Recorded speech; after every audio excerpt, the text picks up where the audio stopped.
आदरणीय मैत्री शरण गुरु, आप सभी को प्रणाम। मेरा नाम मैत्री शरण गुरु है और ये नाम आपने जरूर सुना होगा। नर हो न निराश करो, मन को काम करो, ये जन्म अहो व्यर्थ ना हो। तो अब ये समय आ गया है कि इतने बड़े जो लोग हैं जिन्होंने बहुत कुछ ज्यादा किया है, उन मोतियों को क्या हम एक उसमें रोकर एक ऐसा हार बना सकते हैं जो भारत माता का श्रृंगार बने। मैं शिक्षा से इंजीनियर हूँ, बी मैकेनिकल और NIT रायपुर से, और इंडस्ट्रियल इंजीनियरिंग MTech दिल्ली से किया है। वैसे मैं 13 डिग्रियाधारी हूँ और IPS ऑफिसर हूँ 84 बैच का। मध्य प्रदेश में मुझे 7 साल DGP के रूप में विभिन्न पदों पर अपनी सेवाएं देने का मौका मिला।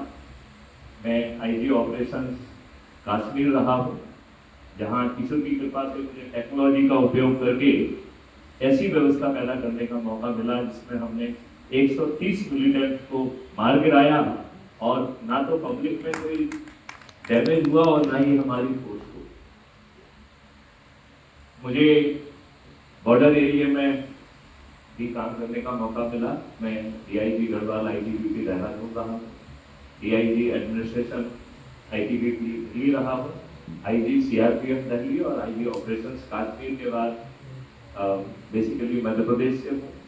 और जो अभी मेरा जन्म स्थान है तो वो झांसी उत्तर प्रदेश का है।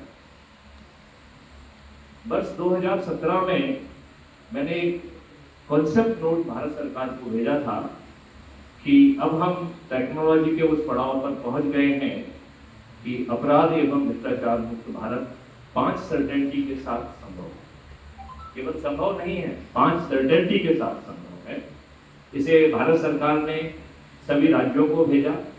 2 साल तक परीक्षण कराने के बाद 2019 में इसे national police mission for crime free Bharat के रूप में स्वीकार किया।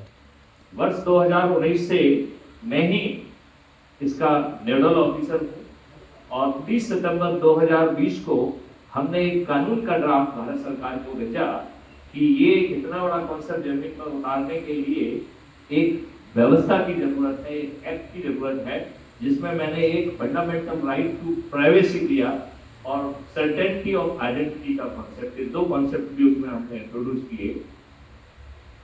ये आज भी भारत सरकार के पास विचाराधीन है। भारत सरकार ने मुझसे कहा कि साहब इसका आप परीक्षण करा के भेजिए, तो मैंने कहा कि परीक्षण तो कराने की जिम्मेवारी आपकी है, मैं प्रशिक्षण में सहायता कर सकता हूँ। अब इसी विवाद में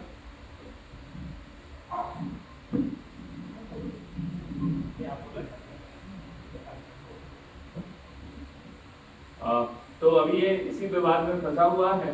इस दौरान भारत सरकार ने 3 बड़े कानून बना दिए जो कि आपको आज भी गुलाम बनाए रखने के लिए है। This is old wine in the new bottle, पुराना सेक्शन ये, नया सेक्शन ये हमारा दुर्भाग्य का विषय है। सेवा काल के दौरान ही हमने फिर एक संस्था बनाई जिसका नाम था क्राइम फ्री भारत मिशन।